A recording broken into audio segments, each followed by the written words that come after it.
Hi hello. Yes, പെർസെൻറ്റേജിൻ്റെ അഞ്ചാമത്തെ ക്ലാസ്സിലേക്ക് സ്വാഗതം. 4 പാർട്ട് വീഡിയോസ് കണ്ടവരാണ് നിങ്ങളെന്ന് എനിക്കറിയാം. ഈ ക്ലാസ്സിൽ നമ്മൾ എത്രാമത്തെ ടൈപ്പ് മുതലാണ് പഠിക്കുന്നേ? 9ാമത്തെ ടൈപ്പ് ചോദ്യം മുതലാണ് പഠിക്കുന്നത്. പെർസെൻറ്റേജ് എന്ന് പറഞ്ഞാൽ ഈ profit and loss in simple interest, compound interest ഒക്കെ ആയിട്ട് ബന്ധപ്പെട്ട് കിടക്കുന്ന ഒരു ചാപ്റ്ററാണ്. അപ്പോൾ പെർസെൻറ്റേജ് നന്നായിട്ട് പഠിക്കണം എന്ന് ഞാൻ പറഞ്ഞായിരുന്നു. നമ്മൾ വളരെ സാവകാശം ഓരോ ടൈപ്പ് തീർത്ത് വൃത്തിയായിട്ട് സിസ്റ്റമാറ്റിക് ആയിട്ടാണ് ഇപ്പോൾ പഠിച്ചു പോകുന്നത്. ഇങ്ങനെ തന്നെ നമുക്ക് ഫോളോ ചെയ്യണം. ഒരു തവണ നോട്ട് വൃത്തിയായിട്ട് എഴുതി പോയിട്ട് ഇത് പലതവണ റിവിഷൻ ചെയ്യണം. എല്ലാ എക്സാമിനും ഈ ഒരു നോട്ട് അങ്ങ് പഠിച്ചാൽ മതി, വേറെ ഒന്നും നോക്കണ്ട. ക്ലിയർ അല്ലേ മക്കളെ? ശ്രദ്ധിച്ച് കേട്ടോണം പഠിപ്പിക്കുന്നത്. ശരി, ആദ്യത്തെ ചോദ്യം നോക്കിക്കേ. 300ന്റെ എത്ര ശതമാനമാണ് 75? ചോദ്യം 300ന്റെ എത്ര ശതമാനമാണ് 75? 300ന്റെ എത്ര ശതമാനമാണ് 75 എന്നറിയാൻ 75/300 × 100 ചെയ്യണം. കണ്ടോ? ആൻസർ ഈ 2 0 വെട്ടിപ്പോയി 75/3 25 എന്ന് കിട്ടും. നമ്മുടെ ആൻസർ ഓപ്ഷൻ എ ആണ് കുഞ്ഞുങ്ങളെ, കറക്റ്റ്. ഓക്കെ, അപ്പോൾ എങ്ങനെ ഇത് മനസ്സിലാക്കാം? 75 എന്നത് 300ന്റെ എത്ര ശതമാനമാണെന്നല്ലേ? ആരെ ആധാരമാക്കി ഇവിടെ പറയുന്നേ? 300നെ ആണോ? അപ്പൊ ഈ 75 എന്നത് ഈ 300ന്റെ എത്ര ശതമാനമാണെന്ന് അറിയണ്ടേ അല്ലെ? ഈ 75 എന്നത് ഈ 300ന്റെ എത്ര ശതമാനമാണെന്ന് അറിയണ്ടേ? ആരെയാണോ ആധാരമാക്കുന്നത് അയാളെ താഴെ എഴുതണം. എനിക്ക് 75 300ന്റെ, അപ്പൊ 300നെ ആധാരമാക്കി പറയണം ആണോ? ഈ 300 75ന്റെ എത്ര ശതമാനമാണെന്ന് 75 300ന്റെ എത്ര ശതമാനമാണെന്ന് അറിയാൻ 75/300 × 100. കണ്ടോ? ഈ 300ന്റെ എത്ര ശതമാനമാണ് 75? അപ്പൊ ആരെ ആധാരമാക്കണം? 300നെ ആധാരമാക്കി പറയുന്ന ആളെ താഴെ എഴുതണം. 75/300 × 100. റെഡിയല്ലേ? വെട്ടിക്കളയുമ്പോൾ ആൻസർ 25% എന്ന് കിട്ടും. അടുത്ത ചോദ്യം നോക്കാം. 800ന്റെ അല്ലെ, 800ന്റെ എത്ര ശതമാനമാണ് 240? ആണോ? 240 800ന്റെ എത്ര ശതമാനമാണെന്നാ ചോദ്യം. എങ്ങനെ? 800ന്റെ ആരെ ആധാരമാക്കണം? 800നെ. അപ്പൊ 240 800ന്റെ എത്ര ശതമാനമാണെന്ന് അറിയാൻ 240 ÷ 800 × 100 ചെയ്യണം. ആണോ? 240 ÷ 800 × 100. മക്കളെ, ഈ 2 0 ഈ 2 0 വെട്ടിപ്പോയി. നമുക്കറിയാം 3 തവണ 30% എന്ന് കിട്ടും. ആൻസർ 30%. ഓപ്ഷൻ ബി ആണ് കറക്റ്റ്. 800ന്റെ എത്ര ശതമാനമാണ് 240? അപ്പം 800ന്റെ ആധാരമാക്കേണ്ടയാൾ 800 ആണ്. 800നെ താഴെ എഴുതണം. സോ 240 ÷ 800 × 100 ആണ് ഉത്തരം. റെഡി ആണല്ലോ? മുന്നോട്ട് പോവാം. Next question. 350ന്റെ എത്ര ശതമാനമാണ് 42? 42 350ന്റെ എത്ര ശതമാനമാണെന്നറിയാൻ 42/350 × 100 വരും. ശരിയല്ലേ മക്കളെ? ഈ ഒരു 0 ഈ ഒരു 0 വെട്ടിക്കളയാം. 42ഉം 35ഉം 7 വെച്ച് വെട്ടിക്കളയാം. ഇത് 5 തവണ, ഇത് 6 തവണ. 5ഉം 10ഉം വെട്ടിക്കളയാം. 2 6 × 2 12 എന്ന് കിട്ടും. നമ്മുടെ ആൻസർ ഓപ്ഷൻ ഡി ആണ് കറക്റ്റ്. ചെയ്തത് പക്കയാണോ മക്കളെ? അപ്പം 350ന്റെ എത്ര ശതമാനമാണ് 42 എന്നറിയാൻ 42/350 × 100 എന്ന് കിട്ടും. റെഡിയല്ലേ? നെക്സ്റ്റ് ക്വസ്റ്റ്യൻ, അടുത്ത ചോദ്യം നോക്കാം. 8ന്റെ എത്ര ശതമാനമാണ് 10? 8ന്റെ ആരെ ആധാരമാക്കണം? 8നെ. 8ന്റെ എത്ര ശതമാനമാണ് 10 എന്നറിയാൻ 10 ÷ 8 × 100 ചെയ്യണം. കണ്ടോ? 8ന്റെ എത്ര ശതമാനമാണ് 10 എന്നാ? അപ്പൊ 8നെ ആധാരമാക്കണം. ആധാരമാക്കേണ്ട ആൾ താഴെ. ശരിയല്ലേ മക്കളെ? വെട്ടിക്കളയാം. 2 വെച്ച് ഇത് 5 തവണ, 2 വെച്ച് ഇത് 4 തവണ, 4ഉം ഇതും വെട്ടിക്കളയാം. 25 തവണ. ആൻസർ 125% എന്നാണ് കിട്ടുന്നത്. ഓപ്ഷൻ ബി ആണ് കറക്റ്റ് ഉത്തരം. മുന്നോട്ട്. 0.5ന്റെ എത്ര ശതമാനമാണ് 0.05? 0.5ന്റെ അപ്പോൾ ആരെ ആധാരമാക്കണം? 0.5നെ. അപ്പോൾ 0.05 ഡിവൈഡഡ് ബൈ 0.5 ഇൻറ്റു 100. ശരിയല്ലേ മക്കളെ? ആണ്.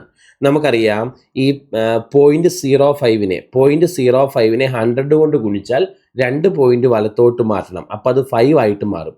5/0.5 എന്ന് വരും. ശരിയല്ലേ? മുകളിലും താഴെയും 10 കൊണ്ട് ഗുണിച്ചാൽ താഴത്തെ പോയിന്റ് അങ്ങ് പൊക്കോളും. ശരിയല്ലേ? അപ്പം മുകളിൽ 50 എന്നും താഴെ 5 എന്നും വരും. 50/5 ആൻസർ 10 എന്നാണ് കിട്ടുന്നത്. ഓപ്ഷൻ സി ആണ് കറക്റ്റ് ഉത്തരവായിട്ട് വരുന്നത്. ചെയ്തത് ക്ലിയർ ആണല്ലോ? ഓക്കെ, എങ്കിൽ മുന്നോട്ട് നെക്സ്റ്റ് ക്വസ്റ്റ്യനിലേക്ക് വരാം. 5/9 എത്ര ശതമാനമാണ് 1/3? അപ്പൊ ആരെ ആധാരമാക്കണം? 5/9. അപ്പോൾ 1/3 ഡിവൈഡഡ് ബൈ 5/9 ഇൻറ്റു 100 എന്ന് കിട്ടും. ചെയ്തത് കറക്റ്റ് അല്ലേ മക്കളെ? 1/3 ഇൻറ്റു ഹരിക്കാനുള്ള നിയമം താഴെ കിടക്കുന്നതിനെ തിരിച്ചിട്ട് ഗുണിക്കണം. 5/9 9/5 ആകും ഇൻറ്റു 100 വരും. ചെയ്തത് പക്കയാണല്ലോ? ഇതും കൂടെ വെട്ടിപ്പോകും 3 തവണ. ശരിയല്ലേ? ഇതും കൂടെ വെട്ടിപ്പോകും 20 തവണ. ആൻസർ 60% എന്ന് കിട്ടും. 60%. ആൻസർ 60%. ഓപ്ഷൻ ബി ആണ് കറക്റ്റ് ഉത്തരം. ചെയ്തത് പക്കയാണല്ലോ? മുന്നോട്ട് പോവാം. Next question. 2 മിനിറ്റ് 1 മണിക്കൂറിൻ്റെ എത്ര ശതമാനമാണ്? 1 മണിക്കൂർ എന്ന് പറഞ്ഞാൽ 60 മിനിറ്റ്. അപ്പം 2 മിനിറ്റ് 60 മിനിറ്റിൻ്റെ എത്ര ശതമാനമാണെന്ന് ഇവിടെ ആരെ ആധാരമാക്കണ്ടേ? 60 മിനിറ്റിനെ അല്ലേ? 2 മിനിറ്റ് 60 മിനിറ്റിൻ്റെ. അപ്പം ആധാരമാക്കേണ്ടത് 60 മിനിറ്റിനെയാണ്.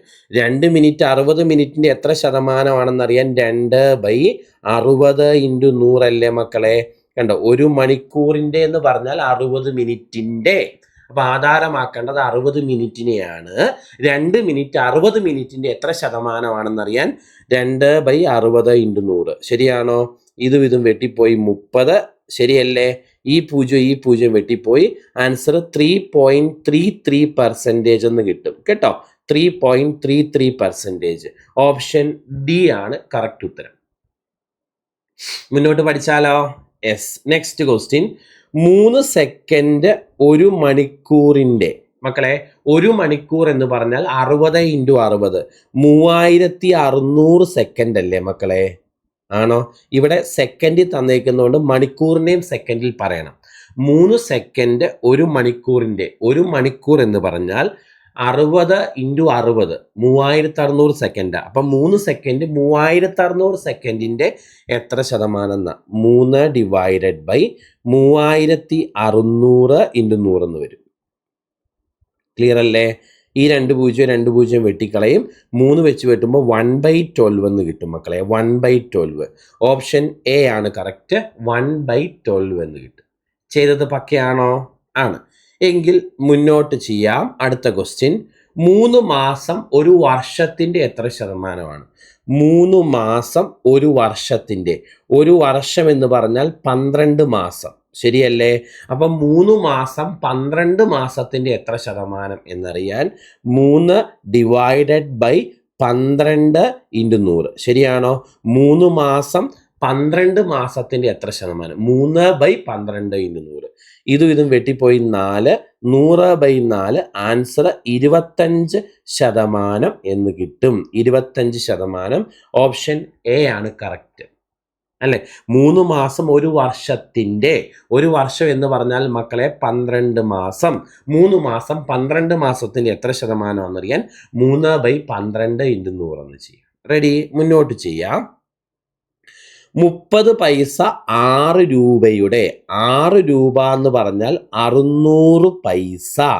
1 രൂപ 100 പൈസയാണ്.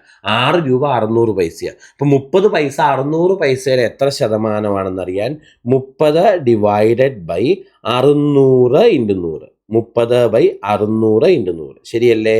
ഇതും വെട്ടിപ്പോയി 20. 100/20. ആൻസർ 5% എന്നാണ് കുഞ്ഞുങ്ങളെ കിട്ടുന്നത്. ആൻസർ 5%. ചെയ്തത് പക്കയാണല്ലോ? Next one. റീവാലുവേഷനിൽ ഒരു കുട്ടിയുടെ മാർക്ക് 120 നിന്നും 180 മാറി. വർധനവ് എത്ര ശതമാനം? മക്കളെ 120 ആയിരുന്നല്ലോ, അത് എത്രയായിട്ട് മാറി? 180 മാറി. എത്ര കൂടി? 60 കൂടി. ശരിയാണോ? അപ്പൊ ഈ കൂടിയ 60 120ന്റെ എത്ര ശതമാനമാണെന്ന് നോക്കണം. 60 120ന്റെ എത്ര ശതമാനമാണെന്നറിയാൻ 60/120 × 100 ചെയ്യണം. ശരിയാണോ? 60/120 × 100, ഇതും വെട്ടിപ്പോയി 2. ആൻസർ 50% എന്ന് കിട്ടും. 50%. ഓപ്ഷൻ സി ആണ് കറക്റ്റ്. കണ്ടോ? അപ്പൊ റീവാലുവേഷനിൽ ഒരു കുട്ടിയുടെ മാർക്ക് 120ൽ നിന്നും 180 ആയി. അപ്പൊ 60 മാർക്ക് കൂടി.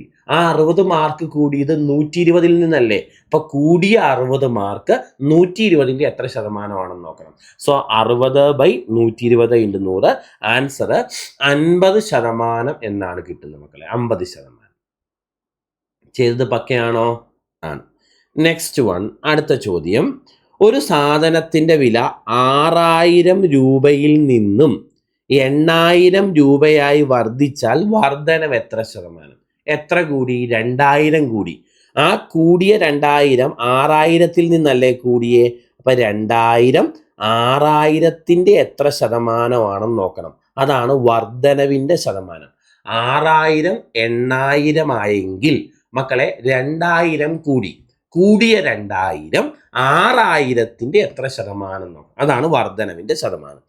ഇതും വെട്ടിപ്പോയി 3 തവണ 100/3 33.33% എന്നാണ് കിട്ടുന്നത്. നമ്മുടെ ആൻസർ ഓപ്ഷൻ ബി ആണ് കറക്റ്റ്. നെക്സ്റ്റ് വൺ, അടുത്ത ചോദ്യം.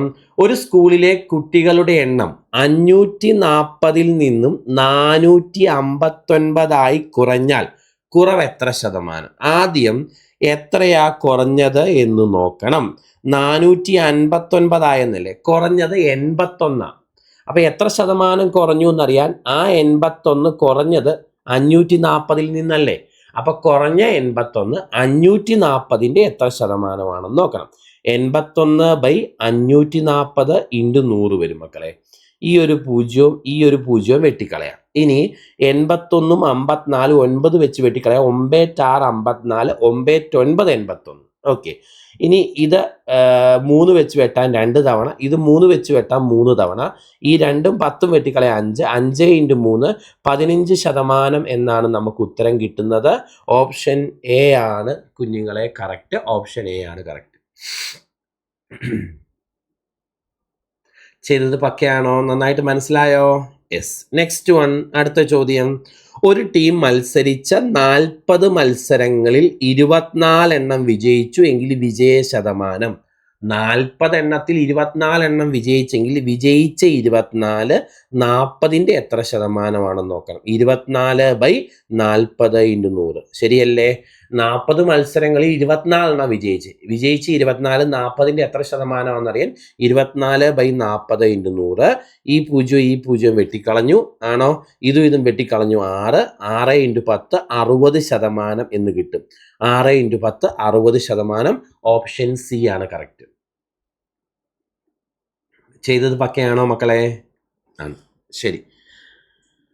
എങ്കിൽ നെക്സ്റ്റ് ടൈപ്പിലേക്ക് പോകാം. നമ്മൾ 9ാമത്തെ ടൈപ്പിലല്ലേ തുടങ്ങിയത്? എന്നാ പിടിച്ചോ, 10ാമത്തെ ടൈപ്പ്. ഇതിനൊരു സ്റ്റാർ കൊടുത്തേരെ. ഇത് കുറച്ചുകൂടെ ഇമ്പോർട്ടൻ്റ് ആണ്, എപ്പോഴും വരുന്നതാണ്. എയുടെ വരുമാനം ബിയുടെ വരുമാനത്തേക്കാൾ 25% കൂടുതലാണെങ്കിൽ ബിയുടെ വരുമാനം എയുടേതിനേക്കാൾ എത്ര ശതമാനം കുറവാണ്? കണ്ടോ?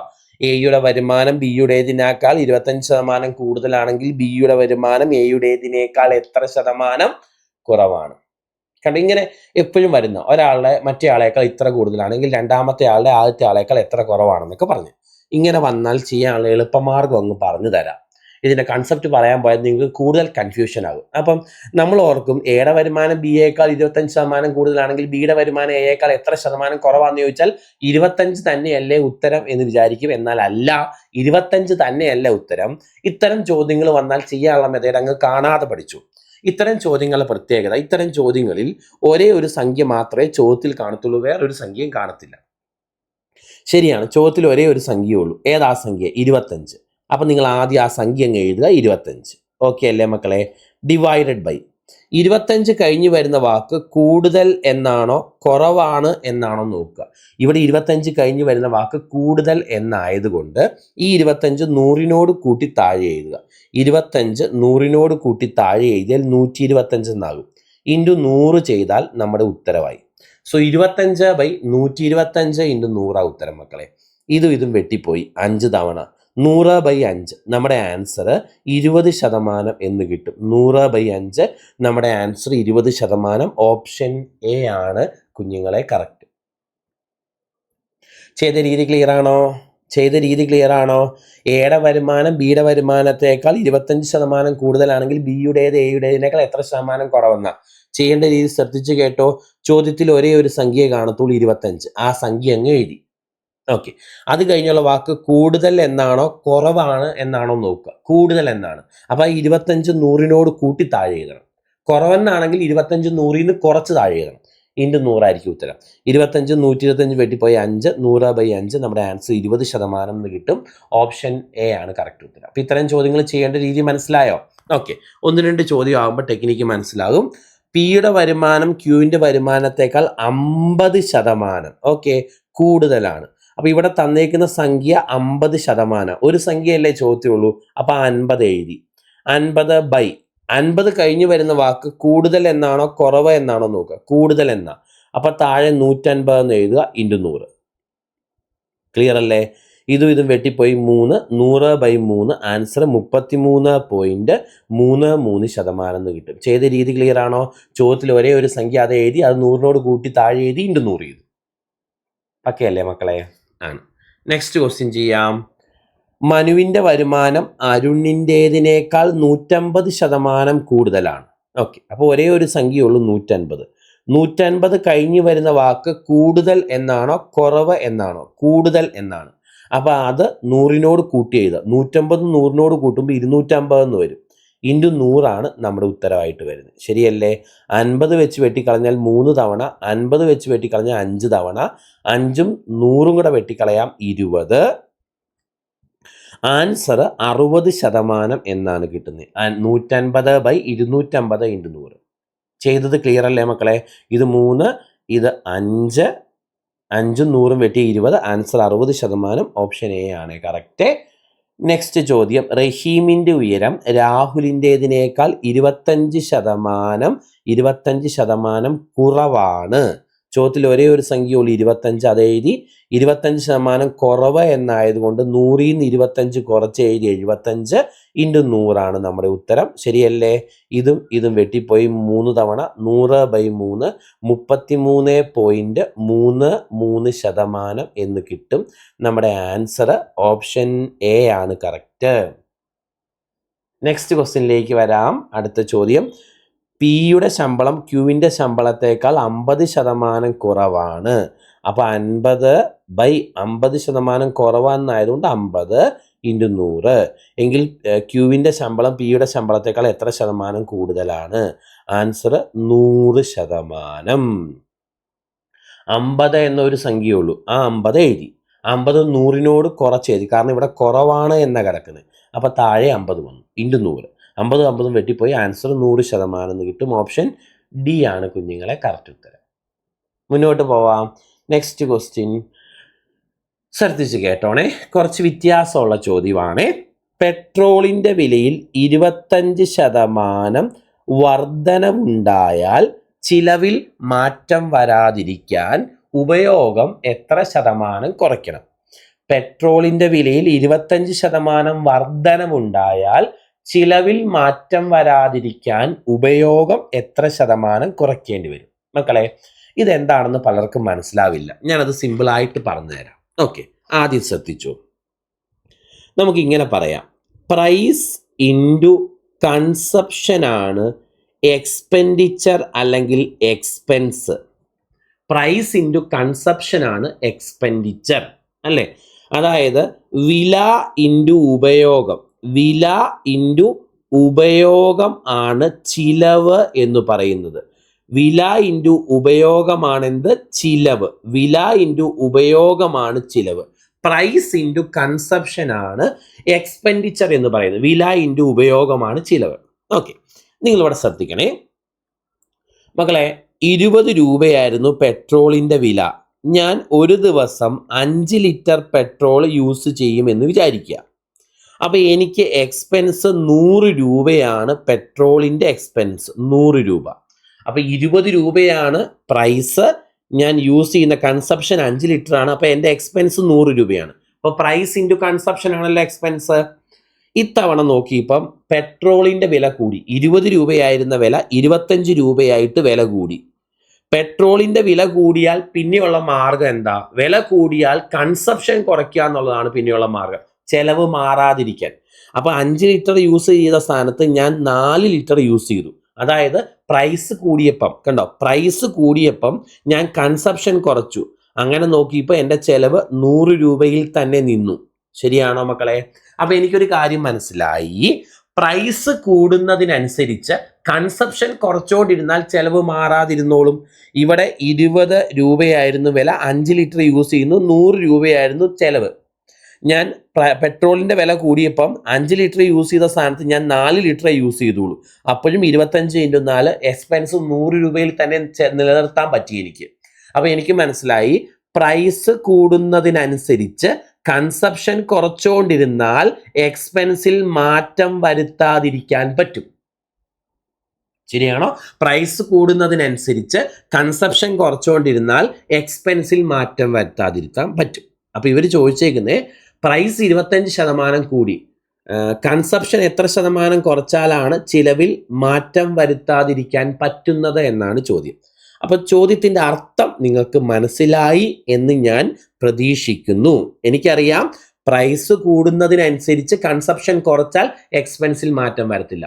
പ്രൈസ് 25% കൂടിയാൽ കൺസപ്ഷൻ എത്ര ശതമാനം കുറച്ചാലാണ് ചെലവിൽ മാറ്റം വരാതിരിക്കുന്നതെന്ന് ചോദിച്ചാൽ, ഇത്തരം ചോദ്യങ്ങൾ വന്നാൽ മുമ്പേ ചെയ്ത അതേ രീതിക്ക് ചെയ്താൽ മതി. ചോദ്യത്തിൽ ഒരേ ഒരു സംഖ്യയുള്ളൂ 25. ആ 25 എഴുതി. 25 കഴിഞ്ഞ് വരുന്ന വാക്ക് കൂടി എന്നാണോ കുറഞ്ഞ എന്നാണോ നോക്കുക. വർധനമെന്ന കൂടി എന്നാ, അപ്പൊ താഴെ 125 എന്ന് എഴുതുക. ഇൻറ്റു 100 ഉത്തരം. ചെയ്തത് ക്ലിയർ അല്ലേ? ഇതും വെട്ടിപ്പോയി 5, 100/5. നമ്മുടെ ആൻസർ 20% എന്ന് കിട്ടും. ആൻസർ 20% എന്ന് കിട്ടും. ഓപ്ഷൻ ബി ആണ് കറക്റ്റ്. ചെയ്തത് പക്കയാണോ മക്കളെ? ആണ്. നെക്സ്റ്റ് വൺ, പഞ്ചസാരയുടെ വിലയിൽ 20% എന്തുണ്ടായി? വർധനവുണ്ടായാൽ ചിലവിൽ മാറ്റം വരാതിരിക്കാൻ ഉപയോഗം എത്ര ശതമാനം കുറയ്ക്കണം? ചോദ്യത്തിൽ ഒരേ ഒരു സംഖ്യയുള്ളൂ 20 ആണോ? 20% വർധനവുണ്ടായെന്ന് പറഞ്ഞാൽ 100നോട് 20 കൂട്ടി താഴെ എഴുതുക. 120 × 100. 20/120 × 100. ഇതും വെട്ടിപ്പോയി 6. 100/6 50/3 ആണ്. 100/6നെ 2 വെച്ച് വെട്ടിയാൽ 50/3 വരും. 50/3 16.66% എന്നാണ് കിട്ടുന്നത്. മക്കളെ, ഈ ചോദ്യത്തിന്റെ ആൻസർ ഓപ്ഷൻ എ ആണ് കറക്റ്റ്. 16.66% കേട്ടോ. അപ്പൊ പഠിച്ചു വെച്ചോണം നിങ്ങൾ ഈ ചോദ്യങ്ങൾ. ഞാൻ അതുകൊണ്ടാണ് ഈ കഷ്ടപ്പെട്ട് നിങ്ങളെ ടൈപ്പ് തിരിച്ചു പഠിപ്പിക്കുന്നത് കേട്ടോ. ശരി, നെക്സ്റ്റ് വൺ, അടുത്ത ചോദ്യം നോക്കിക്കേ. പഞ്ചസാരയുടെ വില 10% കൂടുന്നു. ചിലവ് വർദ്ധിക്കാതിരിക്കാൻ ഉപഭോഗം എത്ര കുറയ്ക്കണം? ശരിയാണോ? അപ്പോൾ ഒരേ ഒരു സംഖ്യയുള്ളൂ 10 / 10% കൂടുന്നു എന്നാണ്. അപ്പൊ 100നോട് 10 കൂട്ടി താഴെ 110 എന്ന് എഴുതുക. × 100. ശരിയല്ലേ മക്കളെ?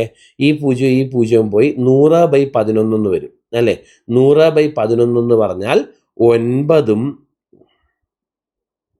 1/11%. 9 1/11%. 9 1/11%. ചെയ്തത് ക്ലിയർ ആണോ? പക്കയാണോ? യെസ്. അപ്പൊ ഈ മോഡൽ ചോദ്യങ്ങളൊന്ന് പഠിച്ചു വെച്ചോണേ. നെക്സ്റ്റ് വൺ, അരിയുടെ വില 20% കുറയുന്നു. അപ്പൊ 20 എന്ന സംഖ്യ എഴുതി. 20% കഴിഞ്ഞു വരുന്ന വാക്ക് കുറയുന്നു എന്നാണ്. അപ്പൊ താഴെ 20 100നോട് കുറച്ച് 80 എന്ന് എഴുതി. × 100 അല്ലേ? എങ്കിൽ ചിലവ് കുറയാതിരിക്കാൻ, അതായത് ഉപഭോഗം എത്ര ശതമാനം കൂട്ടിയാൽ ചെലവ് കുറയാതിരിക്കും? ഓക്കെ, അതായത് ഇവിടെ പ്രൈസ് കുറഞ്ഞു. പ്രൈസ് കുറഞ്ഞാൽ ഉപഭോഗം, അതായത് കൺസപ്ഷൻ കൂട്ടണം. പ്രൈസ് 20% കുറഞ്ഞാൽ കൺസപ്ഷൻ എത്ര ശതമാനം കൂട്ടിയാലാണ് ചിലവിൽ മാറ്റം വരാതിരിക്കുന്നത്? സോ 20/80 വന്നത് കാരണം ഇവിടെ കുറയുന്നു എന്നാണല്ലോ. അപ്പോൾ 20 100ൽ നിന്ന് കുറച്ച് താഴെ എഴുതണം ഇൻറ്റു 100. ശരിയല്ലേ? ഇതും വെട്ടിപ്പോയി 4, 100/4 25% എന്ന് കിട്ടും. എത്ര ശതമാനം മക്കളെ? 25%. അപ്പം വില 20% കുറഞ്ഞാൽ കൺസപ്ഷൻ 25% കൂട്ടിയാൽ ചിലവിൽ മാറ്റം വരാതിരുന്നോളും. നെക്സ്റ്റ് വൺ, അടുത്ത ചോദ്യം നോക്കാം. ഒരു ചതുരത്തിൻ്റെ നീളം 50% വർദ്ധിച്ചു. വിസ്തീർണത്തിൽ വ്യത്യാസം വരാതിരിക്കാൻ വീതി എത്ര ശതമാനം കുറയ്ക്കണം? നമുക്ക് അറിയാവുന്ന ഒരു കാര്യം, ലെങ്ത് ഇൻറ്റു ബ്രെഡ്ത്ത് ആണ് ഏരിയ എന്ന് പറയുന്നത്. ലെങ്ത് ഇൻറ്റു ബ്രെഡ്ത്ത് ആണ് ഏരിയ. ആണോ? നമുക്കറിയാം ലെങ്ത് കൂടുന്നതിനനുസരിച്ച് ബ്രെഡ്ത്ത് കുറച്ചുകൊണ്ടിരുന്നാൽ ഏരിയയിൽ വിസ്തീർണത്തിൽ മാറ്റം വരാതിരുന്നുള്ളൂ അല്ലേ? പ്രൈസ് ഇൻറ്റു കൺസപ്ഷൻ ആണ് എക്സ്പെൻസ് എന്ന് നമ്മൾ പറഞ്ഞത് ഓർക്കുന്നുണ്ടോ? പ്രൈസ് ഇൻറ്റു കൺസപ്ഷൻ ആണ് എക്സ്പെൻസ് എന്ന് പറഞ്ഞ് ഓർക്കുന്നുണ്ടോ? അപ്പോൾ പ്രൈസ് കൂടുന്നതിനനുസരിച്ച് കൺസപ്ഷൻ കുറച്ചാൽ എക്സ്പെൻസ് മെയിൻറ്റെയിൻ ചെയ്യാൻ പറ്റുമല്ലോ. അതുപോലെ ലെങ്ത് ഇൻറ്റു ബ്രെഡ്ത്ത് ആണ് ഏരിയ. ലെങ്ത് കൂടുന്നതിനനുസരിച്ച് ബ്രെഡ്ത്ത് കുറച്ചുകൊണ്ടിരുന്നാൽ ഏരിയ മെയിൻറ്റെയിൻ ചെയ്യാൻ പറ്റും. ലെങ്ത് 50% കൂടിയാൽ ബ്രെഡ്ത്ത് എത്ര ശതമാനം കുറച്ചാലാണ് വിസ്തീർണത്തിൽ മാറ്റം വരാതിരിക്കുന്നതെന്ന് ചോദിച്ചാൽ ചോദ്യത്തിൽ ഒരേ ഒരു സംഖ്യയുള്ളൂ 50. അത് എഴുതി. അത് 50% വർദ്ധിച്ചു എന്നല്ലേ? അപ്പം 100നോട് 50 കൂട്ടി താഴെ എഴുതി 150 ഇൻറ്റു 100 ആണ് കുഞ്ഞുങ്ങളെ നമ്മുടെ ഉത്തരം. ഇതും വെട്ടിപ്പോയി 3, 100/3 33.33% എന്നാണ് ആൻസർ കിട്ടുന്നത്. ഓപ്ഷൻ ബി ആണ് നമ്മുടെ കറക്റ്റ് ഉത്തരവായിട്ട് വരുന്നത്. ചെയ്തത് പക്കയാണല്ലോ അല്ലേ? അങ്ങനെയാണെങ്കിൽ നമുക്ക് അടുത്ത ചോദ്യത്തിലേക്ക് വരാം. അടുത്തൊരു ചോദ്യം നോക്കിയേ. ഒരു ടൂത്ത് പേസ്റ്റിൽ 25% കൂടുതൽ എന്നെഴുതിയിരിക്കുന്നു. എത്ര ശതമാനം ഡിസ്കൗണ്ടിന്, കിഴിവിന് തുല്യമാണിത്? ഒരു ടൂത്ത് പേസ്റ്റിൽ 25% കൂടുതൽ എന്ന് എഴുതിയിരിക്കുന്നു. എത്ര ശതമാനം ഡിസ്കൗണ്ടിന് തുല്യമാണ്? മക്കളെ ഈ ചോദ്യം കൂടെ ഒന്ന് പഠിച്ചേ. നമ്മൾ പ്രോഫിറ്റ് ആൻഡ് ലോസ് പഠിക്കുമ്പോൾ ഈ ചോദ്യം അവിടെ വരും. ഡിസ്കൗണ്ട് എന്ന ഭാഗത്ത് ഇത് വരും. ഇനി ഈ ചോദ്യവും ചെയ്യുന്ന രീതി സെയിമാണ്. അതുകൊണ്ടാണ് ഞാൻ ഇവിടെ ഉൾപ്പെടുത്തിയേക്കുന്നത്.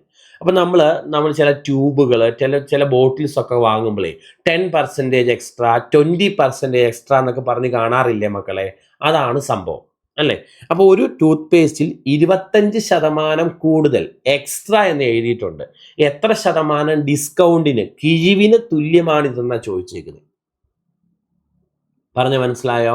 ഇത്തരം ചോദ്യം വന്നാലും, അതായത് ഒരു ടൂത്ത് പേസ്റ്റ് 25% എക്സ്ട്രാ എന്ന് എഴുതിയിട്ടുണ്ട്, എത്ര ശതമാനം കിഴിവിന് തുല്യമാണ് ഇതെന്ന് ചോദിച്ചാൽ മക്കളെ, നിങ്ങൾ ഒരു ടൂത്ത് പേസ്റ്റ് വാങ്ങിയപ്പോൾ അതിൽ 25% എക്സ്ട്രാ എന്ന് കണ്ടു. അപ്പം നിങ്ങൾ അവരോട് പറഞ്ഞു എനിക്ക് ഈ എക്സ്ട്രാ വേണ്ട, പകരം ഇത് നിങ്ങൾ വിലയിൽ ഡിസ്കൗണ്ട് ആയിട്ട് കുറച്ച് തന്നാൽ മതി. എങ്കിൽ എത്ര ശതമാനം ഡിസ്കൗണ്ട് നിങ്ങൾക്ക് വാങ്ങാൻ പറ്റുമെന്നാണ് അർത്ഥം. 25% എക്സ്ട്രാ എന്നതിന് തുല്യമായ ഡിസ്കൗണ്ട് എത്ര ശതമാനം എന്നാണ്. അപ്പം നിങ്ങൾ ഒരു ടൂത്ത് പേസ്റ്റ് വാങ്ങാൻ പോയപ്പോൾ അതിൽ 25% എക്സ്ട്രാ എന്ന് ഉണ്ട്. അപ്പം നിങ്ങൾ പറഞ്ഞു എനിക്ക് ഈ എക്സ്ട്രാ ക്വാണ്ടിറ്റി വേണ്ട, അതിന് പകരം ആ എമൗണ്ട് അല്ലെങ്കിൽ ആ എക്സ്ട്രാ തരുന്നത് വിലയിൽ കുറച്ച് തന്നാൽ മതി. എങ്കിൽ 25% എക്സ്ട്രയ്ക്ക് തുല്യം നിങ്ങൾക്ക് എത്ര എമൗണ്ട് ഡിസ്കൗണ്ട് വാങ്ങാം എന്നാണ് ചോദ്യം. അപ്പം ഇത്തരം ചോദ്യം വന്നാലും നമ്മൾ ചെയ്ത മെത്തേഡ് തന്നെ. ചോദ്യത്തിൽ ഒരേ ഒരു സംഖ്യയുള്ളൂ 25, അത് എഴുതി. ആ 25 കഴിഞ്ഞ് വരുന്ന വാക്ക് കൂടുതൽ എന്നാണ്. അതുകൊണ്ട് 25 100നോട് കൂട്ടി താഴെ എഴുതി 125 ഇൻറ്റു 100 മക്കളെ ഉത്തരം. ഇതും വെട്ടിപ്പോയി 5, 100/5. നമ്മുടെ ആൻസർ 20% എന്നാണ് കിട്ടുന്നത്. ഓപ്ഷൻ ഡി ആണ് കറക്റ്റ്. അപ്പം 25% എക്സ്ട്രാ വാങ്ങുന്നതിന് പകരം വിലയിൽ 20% ഡിസ്കൗണ്ടോടെ വാങ്ങിയാൽ മതി. 25% എക്സ്ട്രാ വാങ്ങുന്നതിന് പകരം വിലയിൽ 20% ഡിസ്കൗണ്ടോടെ വാങ്ങിയാൽ ഒരു പ്രശ്നമില്ല. ചെയ്തത് ക്ലിയർ ആണോ മക്കളെ? യെസ്. അപ്പം ഇത്രയും ചോദ്യങ്ങൾ നന്നായിട്ട് മനസ്സിലായി, ക്ലിയർ ആയെന്ന് വിചാരിക്കുന്നു. ഇതിൻ്റെ ബാക്കി നമുക്ക് അടുത്ത വീഡിയോയിൽ പഠിക്കാം. ഓക്കെ. ഓരോ വീഡിയോയും ഒരു പരിധിയിൽ കൂടുതൽ ലെങ്തി ആയാൽ നിങ്ങൾക്ക് ക്ലാസ് കണ്ട് തീർക്കാനും പഠിക്കാനും ഒരു ബുദ്ധിമുട്ടാകും. അതുകൊണ്ട് ഇതിൻ്റെ ബാക്കി ഭാഗം അടുത്ത ക്ലാസ്സിൽ പഠിക്കാം. ക്ലാസ്സുകൾ ഉപകാരപ്പെട്ടാൽ തീർച്ചയായും ലൈക്ക് ചെയ്യാനും ഷെയർ ചെയ്യാനും അതുപോലെ നിങ്ങളുടെ വിലയേറിയ അഭിപ്രായങ്ങൾ കമൻ്റായി രേഖപ്പെടുത്താനും മറക്കരുത്. ഇനി സബ്സ്ക്രൈബ് ചെയ്യുന്ന കാര്യം ഒന്ന് പരിഗണിക്കുക. സബ്സ്ക്രൈബ് ചെയ്താൽ മാത്രം പോരാ, നിങ്ങൾക്ക് ക്ലാസ്സുകൾ കറക്റ്റായിട്ട് കിട്ടണമെങ്കിൽ നമ്മൾ യൂട്യൂബിൽ നമ്മൾ നോട്ടിഫിക്കേഷൻ എനേബിൾ ആക്കിയാൽ പോലും കറക്റ്റ് നോട്ടിഫിക്കേഷൻ കിട്ടണമെന്നില്ല മക്കളെ. അപ്പോൾ നിങ്ങൾ ടെലഗ്രാമിൽ ജോയിൻ ചെയ്യണം. ജോസ് കാപ്പൻ, JOSCKAPPEN എന്ന് ക്യാപിറ്റൽ ലെറ്ററിൽ സെർച്ച് ചെയ്താൽ ജോയിൻ ചെയ്യാം. അവിടെ ഞാൻ കറക്റ്റ് അപ്ഡേഷൻസ് ഇടുന്നതായിരിക്കും. അപ്പോൾ നിങ്ങൾക്ക് ഫോളോ ചെയ്യാൻ എളുപ്പമുണ്ട്. മറക്കണ്ട. അപ്പോൾ ശരി, ടാറ്റ.